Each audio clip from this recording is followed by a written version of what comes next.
Unofficially 5th place at the moment for Bubba Wallace. Won a stage. You know, just how big is this performance for the 23 team, and you know, and making those points up on Ross in the playoff cut line? Yeah, I mean, that's what we know we're capable of doing. We should have multiple wins by this point. We just haven't executed to that level, but we're getting close. And it's just all about trusting the process with this group of guys and everybody on the 23 team.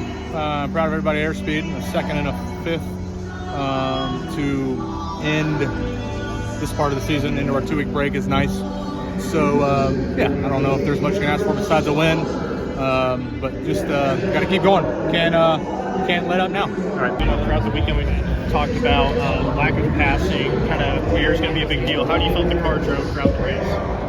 Yeah, I mean, I was pretty tight on exit the whole race, but that's really hard, right? You're in dirty air. These cars are so dependent on having air in the front of the car and going underneath them that, I mean, there's really no way around dirty air. So, yeah, I was a little bit tight on exit, but overall, I thought the cars handled the racetrack fairly good. What do you think they could do to maybe improve it? Kind of maybe not get aero tight at the end of the corner for next year? Yeah, that's an age-old battle. If you could fix that question, all of motorsports would want the answer. So, dirty air is part of racing, you know, top to bottom in every single race car out there. So, yeah, it's just kind of amplified when it's one-lane racetrack and as narrow as Indy. But like I said, at the same time, you kind of lose maybe some of the side-by-side racing, but you gain in other areas as far as strategy, restarts, all that stuff. Guys are pushing 110%. How big is this result going into the Olympic break for you guys?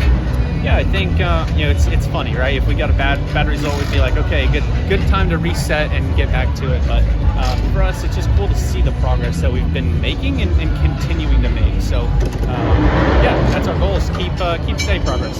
Thank you. Todd, this is your first Brickyard 400. What was the experience like, and what was it those last couple of restarts towards the front like as well? Yeah, it was fun, right? It was cool to be up there towards the end, but yeah, just overall, just need to be a little bit better. I mean, we're racing against Hendrick Motorsports. Right, so for us, it's a good first step, but obviously to be able to win a race, you need to be you know, going above and beyond. So yeah, we'll keep working on it. All right, thank you, Todd. All right, here with Matt McCall, crew chief for Brak Keselowski. You guys almost pulled it off. You guys were really going to stretch the fuel, but then the caution came out. How do you think your and Brad's chances looked had it stayed green to the end? Yeah, I mean, it was still going to be tight, you know. I mean, obviously you'll never know now, but I mean, it was a better chance for sure without a caution, you know. But I still think it was pretty tight to be able to make it all the way. It probably ran out before the line on the front stretch, maybe in turn 3. So.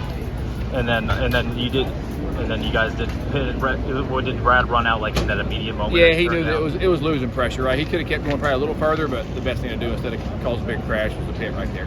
And an unfortunate result for you guys, I believe 21st unofficially at the moment, but you know, how encouraging is a run like this and just being almost close to winning one of NASCAR's crown jewels again? Yeah, I mean, yeah, I feel like we've been pretty close at all of them this year. The 500 a couple laps away at the end, 600 pretty good. It rains out. I mean, so it's encouraging when you have a legitimate chance each week to do that, you know. And I think biggest thing is trying to build on our notebook to get ready for the playoffs, try to make a run for the championship. All right, thank you, Matt. Yeah, thank you.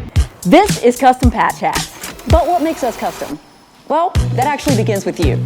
We're just bringing your unique vision to life. No knockoffs, no lookalikes. Your design is one of a kind. We know hats, we know design, and we know quality. The proof? It's in our production. Hand-stitched with precision and care, with brands you know and trust. A one-of-a-kind patch deserves a one-of-a-kind treatment, all the way to your doorstep. It's how we keep it custom. Kevin Nix with Frontstretch.com. Come back soon for more great racing videos, and if you like us, don't forget to hit that subscribe button.